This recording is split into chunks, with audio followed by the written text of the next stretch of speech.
Hello, guys and gals, and this is part 28 of our reading of Leaves of Gold. What is Leaves of Gold, you ask? Well, Leaves of Gold is an anthology of prayers, memorable phrases, and inspirational verse and prose from the best authors of the world, both ancient and modern, edited by Clyde Francis Lytle. And we're going to go over the copyright information, which is revised edition, 12th printing, 1964, copyright 1938, by Evan S. Coslet. Revised 1948 by Donald G. Remley, and copyright 1948 by A.C. and D.G. Remley. It was published by the Coslet Publishing Company out of Williamsport, Pennsylvania, and printed in the United States of America. We have a chapter here on speech. It is chapter 27, and we are going to go over that. First, we're going to see how many pages it is. Okay. It's not overly long. I think it's like 8 pages, so it should take a little bit over half an hour to read. Okay. Chapter 27, Speech. Kind words, cold words, freeze people. Oh, sorry. The heading is kind words.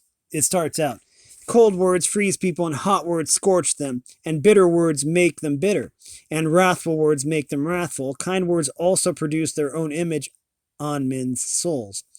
And a beautiful image it is. They smooth and quiet and comfort the hearer. That is by Pascal. Power of the pulpit. The power of preaching is not gone, says C.J. Brown, D.D. of Edinburgh.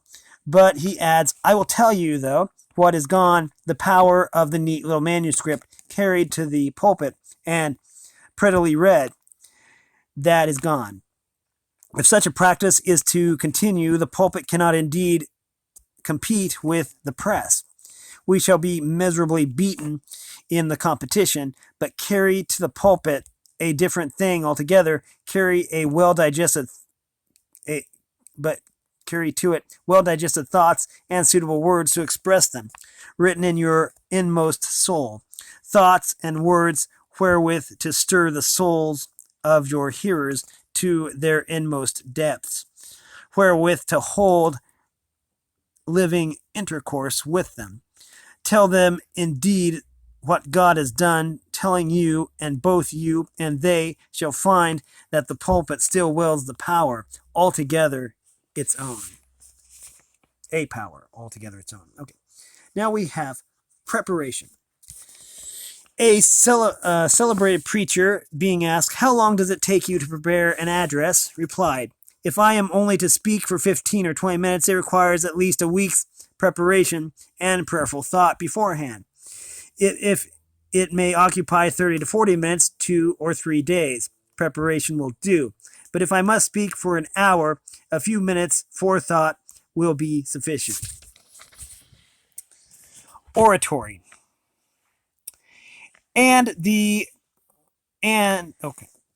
Oratory.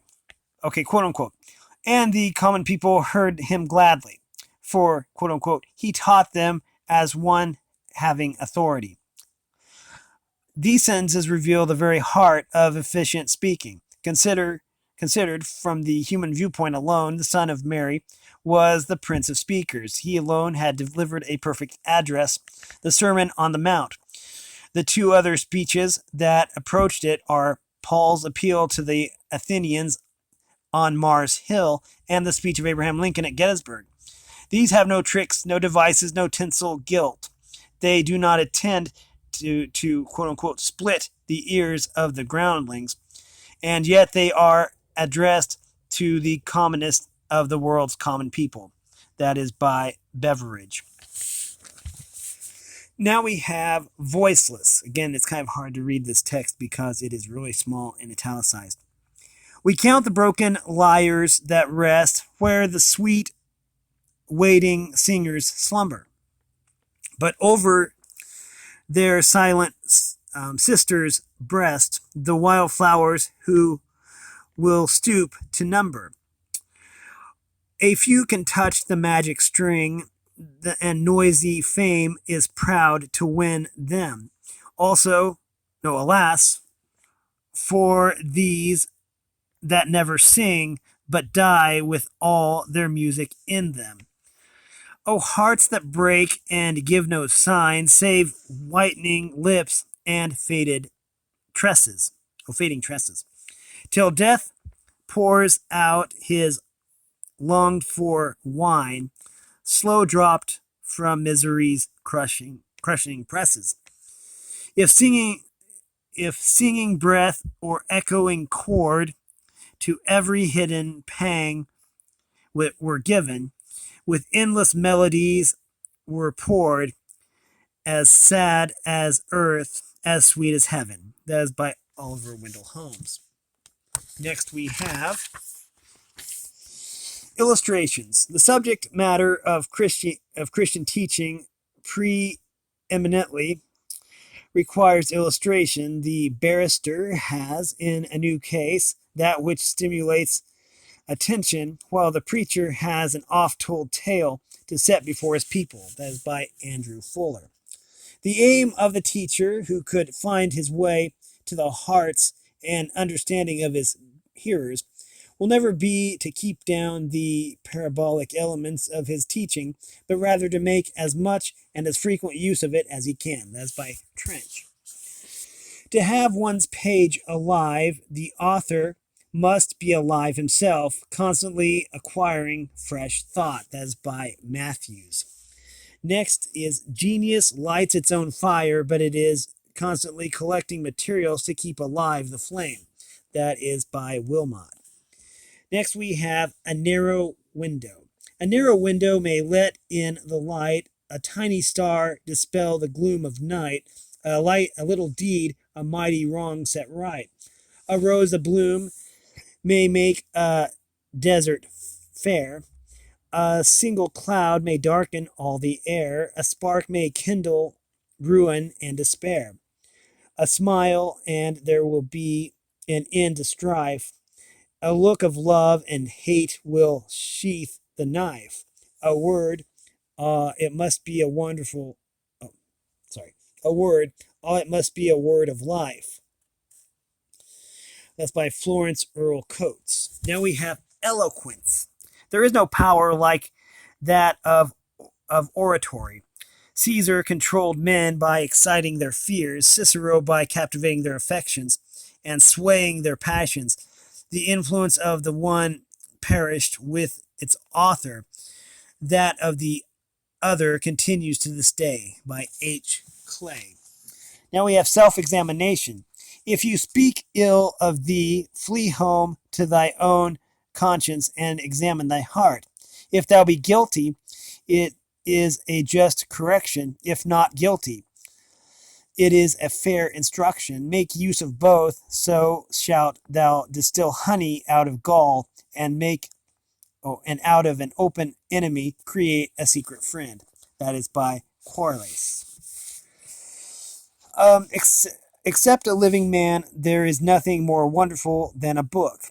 A message to us from the dead, for human souls we never saw, who lived perhaps thousands of miles away, and yet these in those little sheets of paper speak to us, arouse us, terrify us, teach us, comfort us, open our hearts to us as brothers. That is by Charles Kingsley. Kind words are the bright flowers of earthly existence. Use them, and especially around the fireside circle. They are jewels beyond price and powerful to heal the wounded heart and make the weighted down spirit glad. Let us use our speech as we should wish we had done. Once one of us is silent in death. Let us give all the communications, make all the explanations, speak all the loving words ere it is too late. A genuine word of kindness is often the best letter to raise a depressed spirit to its natural level. The art of saying appropriate words in a kindly way, is one that never goes out of fashion.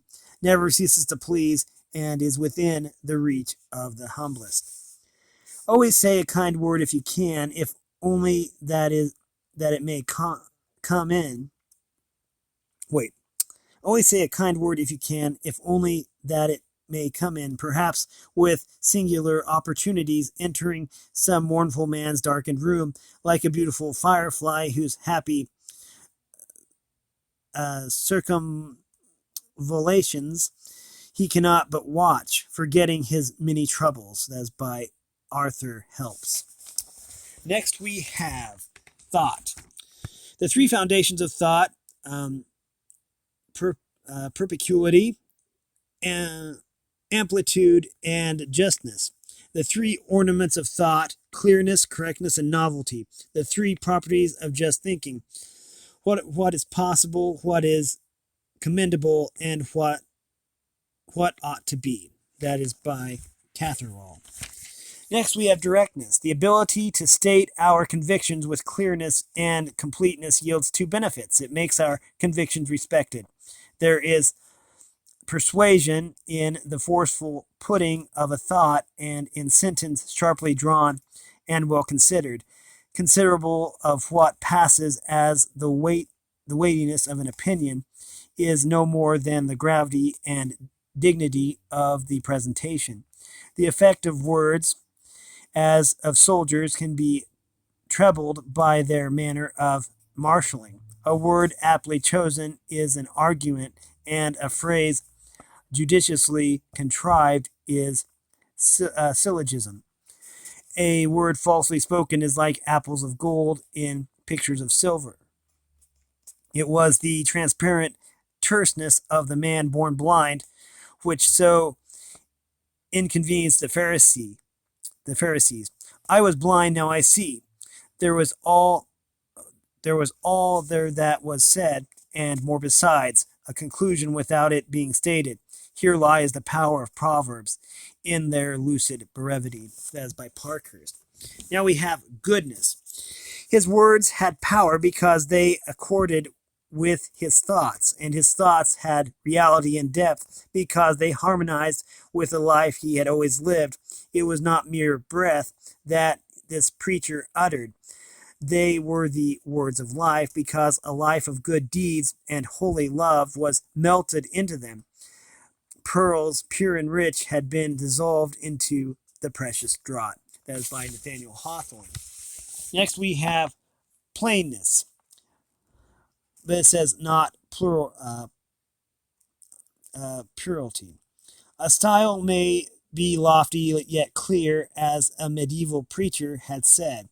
The stars, clear and distinct as they are more lofty. So is a sermon like stars that all can see yet few measure. True loftiness is shown not in rhetoric so much as in nobility of thought and wealth of experience. Here is the power of some early Puritan sermons that were quote unquote studied in a jail, preached under a hedge, printed in a garret, sold at a peddler's stall, bought by a priest's footman, applauded by a bishop, and ordered to the press by a procession of gentry. Next we have the poet. Ever I must sing as poets have, the old tradition keep, to laugh or weep in some forgotten attic, as they have done, rousing the world from sleep to laugh or weep. Even must I bring, as poets have, the passions of life and truth from the bosom of youth, that never rouses itself in me, but leaves in its wake a verse and ache. By Lillian Arlene Walbert. Next we have Wake Up.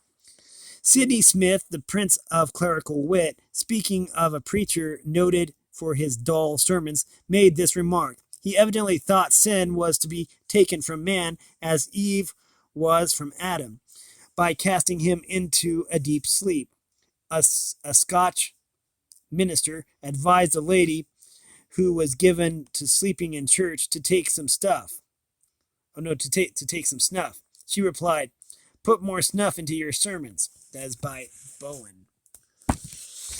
Next we have the Parsons Prayer. I do not ask that crowds may throng the temple, that standing room be priced. I only ask that as I voice the message, they may see Christ. I do not ask for churchly pomp or pageant, or music such as wealth alone can buy. I only ask that as I voice the message, he may be nigh. I do not ask that men may sound my praises, nor headlines spread my name abroad. I only pray that as I voice the message, hearts may find God. I do not ask for earthly place or laurel, or for this world's distinctions any part. I only ask that I have voiced the message, my Savior's heart, by Ralph S. Cushman. From Practicing the Presence by Ralph S. Cushman, copyright 1956. No, 1936. Sorry. I think that's a 3. That might be a 5. Used with permission of the publisher, Abingdon Cakesbury Press. Now, we have authors. When Addison had completed The Guardian, he was asked to publish another work, but said, I must take time to relax and lay in fuel for it. Samuel Johnson declined to be introduced to a popular author, saying that he did not wish to talk with a man who wrote more than he read. Fuller said that he, quote-unquote, guessed good housekeeping, not by the number of chimneys, but by the smoke. Many capacious mental fireplaces lack fuel, and many large libraries lack readers. Only as we get can we give. I have 2 poems, one on the Bible and the other on the ocean, but cannot find a publisher to take them. Throw one into the other, was the wise advice of a sarcastic friend. Learning. The preacher should keep his learning subordinate to his love and respect for men. There are times when it must be crucified, and the preacher must literally die daily. It may be for him the right eye to be plucked out. Dr. Duff, on his way to India, was shipwrecked near Cape Town. He had purchased a large library to gratify his love for classical literature. All this was lost, strangely enough. His Bagster's Bible and hymn book were washed ashore. He accepted this as an intimation that henceforth human learning must be to him a means and not an end. By E.P. Abbott. Sermon. As the preacher goes on giving living bread and not critical stones, yonder tried mother opens her heart and is inspired with new hope to go on in her pressed home life. The businessman hears God's voice, and he too is encouraged. Some word reaches that young man, and he is kept from doing the evil thing he had planned that very night. But no demonstration is made. In some way, the burning words of the preacher have lifted the whole congregation heavenward. Measuring that sermon? Yes, if you can measure a sunbeam. Yes, if you can measure a mother's love. Yes, if you can measure a spiritual uplift by the miserable yardstick of human measurement. No, my friend. The effect of that word given in that service can only be measured by him in that day when the final judgment of every man's work is made. That's by Parkhurst. Let me see your tongue is this next one. One of the finest things which a physician says to his patient is, let me see your tongue. A spiritual advisor might often do the same. By N. Adams. Next we have profanity. It is no mark of a gentleman to swear. The most worthless and vile, the refuse of mankind, the drunkard and the prostitute swear as well as the best dressed and educated gentleman. No particular endowments are requisite to give a finish to the art of cursing. The basest and meanest of mankind swear with as much tact and skill as the most refined. And he that wishes to degrade himself to the very lowest level of pollution and shame should learn to be a common swearer. Any man has talent enough to learn to curse God, the and imprecate perdition on himself and his fellow men. Profane swearing never did any man any good. No man is the richer nor wiser or happier for it. It helps no one's education, no manners, or manners. It commends no one to any society. It is disgusting to the refined, abominable to the good, insulting to those with whom we associate, degrading to the mind, unprofitable, needless, and injurious to society, and wantonly to profane his name, to call his vengeance down, to curse him, and to invoke his vengeance is perhaps of all offenses the most awful in the sight of God. That is by Luther. Probably Martin Luther, if I'm not mistaken. Sorry, I had to write that one down. Brevity. That which Guthrie would have spread over an entire page, elaborating every particular and pre-Raphael-like minuteness, Arnott would have given in a sentence, and while the hearer of the former would have said, "What a beautiful illustration," that of the latter would have exclaimed, "How clear he made it all by that simple figure." That is by W.M. Taylor. Next we have eloquence. He is an eloquent man who can treat humble subjects with delicacy, lofty things impressively, and moderate things temperately. That is by Cicero. Brevity. The American audience appreciates most of all the story that is brief. Nothing, in my experience, so well serves to illustrate a point and to make a slight break in the tension as a story that can be put in half a dozen words. As an example, perhaps the following will serve. I discussed the low average intelligence of the common people I throw in this thought. You would be amazed if you knew how many people didn't even know that the epistles were not the wives of the apostles. I find that humorous relief does not check the flow of thought, but does serve to revive and reconcentrate upon a technical discourse and flagging attention of an audience. That is by Charles Henry Mackintosh.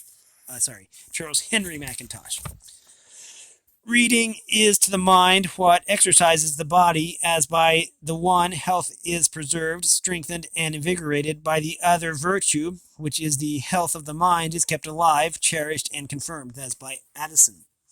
Oratory is the greatest art known to man and embraces a number of great arts. In music, tradition furnishes the idea. The poet clothes them in words, the composer sets them to music, and the singer renders them into song. The orator must be able to do all these things. He must furnish the ideas, he must clothe them in words, and must give them a rhythmic arrangement. And he must deliver them with all the care with which a singer sings a song. Each of these elements is of supreme importance. The ideas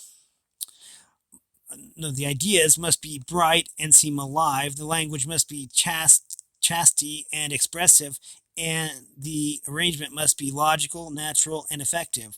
There must be a natural unfolding of the subject matter. That is by King. Next we have The Lost Angels Song. Okay, we are getting close to the end here. A Lost Angels Song. Kind words are the music of the world. They have a power which seems to be beyond natural causes, as if they were some angel's song which has lost its way and come to earth. It seems as if they could almost do what in reality God alone can do, soften the hard and angry hearts of men. No one was ever corrected by a sarcasm, crushed, perhaps, if the sarcasm was clever enough, but drawn nearer to God, never. That is by F.W. Faber. Now we have Speak Gently. Speak gently, it is better far to rule by love than fear. Speak gently, let no harsh words mar the good we might do here.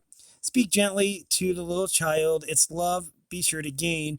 Teach it in accents soft and mild, it may not long remain. Speak gently to the aged one, grieve not the careworn heart. The sands of life are nearly run, let such in peace depart. Speak gently, kindly to the poor, let no harsh tone be heard. They have enough, they must endure without an unkind word. Speak gently to the erring, no, they must have toiled in vain. Perchance unkindness made them so. Oh, win them back again. That is by Donald Bates. Now we have 3 tests. When I want to speak, let me think first. Is it true? Is it kind? Is it necessary? If not, then let it be left unsaid. That is by Babcock. Now we have pleasant. God has given us tongues that we may say something pleasant to our fellow men. That is by Heinrich Heine. Sermons. A sermon is too often like Hodge's horse. It is overdone with brasses and bells, harness and harmony, but there is no real strength in it, no life and vigor. It is fine, but not forcible now. It strikes everyone that the trappings of a poor old half-starved horse looks like mockery. You cannot plow fields with ribbons and bells. You want muscle and sinew, and so there is no moving men's hearts with pretty phrases and musical nothings. What is needed is thought, truth, and sound doctrine, and the Spirit of God. Young men are apt to think less of what to say than of how to say it. But our advice is think of both in due proportion. Set the matter before the manner. Get the horse first and get a good one, and then harness him. Give the people the grand old gospel, and plenty of it, and they will not much mind the way in which you bring it forth. A good horse should be decently harnessed, and divine truth should be fitly spoken. The mischief is that some appear to think that the harness makes the horse, and that a fine style is the main thing in a sermon. Churches and chapels would not be so often be empty if ministers would take heed what they preach as well as how they preach. That is by Spurgeon. Next we have drama. To me it seems as if when God conceived the world that was poetry. He formed it, and that was scripture. He varied and colored it, and that was painting. And then crowning all, he peopled it with living beings, and that was the grand divine eternal drama. That is by Charlotte Cushman. Next we have speaking. Daniel Webster said, "If all my talents and powers were to be taken from me by some inscrutable providence, and I had but choice of keeping but one, I would unhesitatingly ask to be allowed to keep the power of speaking. For through it I would quickly recover all the rest." Next we have tales. As a basket of silver filled with apples of gold, so is the preached word with tales well told. Always carry with you into the rostrum of sense of the immense consequences which may depend on your full and faithful presentation of truth. That is by R.S. Stores. The orator is therefore an orator that he keeps his feet ever on a fact. That is by Emerson. How sweet the words of truth breathe from the lips of love. That is by James Beattie. Next we have sycophant. Only experience can show how salt is the savor of another's bread, and how sad a path it is to climb and descend another's stairs. That is by Dante. One great use of words is to hide our thoughts. That is by Voltaire. Kind words cost no more than unkind ones. Kind words produce kind actions, not only on part of those to whom they are addressed, but on the part of those by whom they are employed. And this is not incidental only, but habitually in virtue and the principle of association. That is by Jeremy Bentham. Next we have ornament. It is not to be used for its own sake. Dr. Taylor once suggested to a workman a certain embellishment in making a library case. The man replied, "I could not do that, sir, for it would be contrary to one great rule in art." "What rule?" "That we must never construct ornament, but only ornament construction." It was quaintly spoken, but it was to me a word of season, a word in season. I saw in a moment that this principle held as truly in the architecture of a sermon as in that of a cathedral, in the construction of a discourse as in that of a bookcase. And often since, when I have caught myself making ornament for its own sake, I have destroyed what I had written, and I have done so simply from the recollection of that artisan's reproof. Proud words. 'Tis sweet to hear "I love you" beneath a giggling moon. 'Tis fun to hear you dance well to a lilting, swinging tune. 'Tis great to be proposed to and whisper low "I do," but the sweetest word in all the world is "I've got a job for you" by Margaret Deany. Next we have reminding. The object of preaching is constantly to remind mankind of what mankind are constantly forgetting, not to supply the defects of human intelligence, but to fortify the feebleness of human resolutions, to recall mankind from the bypaths where they turn into the broad path of salvation, which all know but few tread. That's by Sidney Smith. Index. Speech is the index of the mind. That's by Seneca. Next we have brief. Be brief, for it is with words as with sunbeams. The more they are condensed, the deeper they burn. That is by Southey. Pulpit temptations. The Christian pulpit needs to be on guard against the snare of words. One of the greatest courses that can come to a young preacher is that of a glib tongue. It means almost certain ruin. How futile, no matter how pleasing, are the efforts of a mere ministerial rhetorician. Language was meant to reveal thought, to open up to human minds the vast riches of reality. Often, however, words constitute simply a dust storm to conceal every vestige of truth. When a minister ceases to think and study, he takes refuge and shibboleths. He shuffles the symbols and rings the changes on old words and phrases, with many an appeal to the faith of our fathers and the good old time religion. Then straightway he becomes a problem for the bishop and the cabinet, for such a preacher's sole stock in trade is an outfit of moth-eaten verbalisms. He may be saved, of course, if he is willing to begin to buy books, to read, and to study. For in this way, and in this way only, can a speaker put new life into his words and give them meaning and content. After all, the most important thing is to have something to say. If a mind be filled with the abundant resources of thought, the soul of a man will come bursting through into eloquent speech, sometimes crowding even into a commonplace word marvels of beauty and power. That is from Zion's Herald. Next we have love. What are our lame praises in comparison with his love? Nothing, and less than nothing, but love will stammer rather than be dumb. That is by Robert Layton. Now we have rules for speakers. Be prepared. Speak directly. Look your audience in the eyes. Favor your deep tones. Speak deliberately. Cultivate earnestness. Be logical. Don'ts for speakers. Don't be afraid of your voice.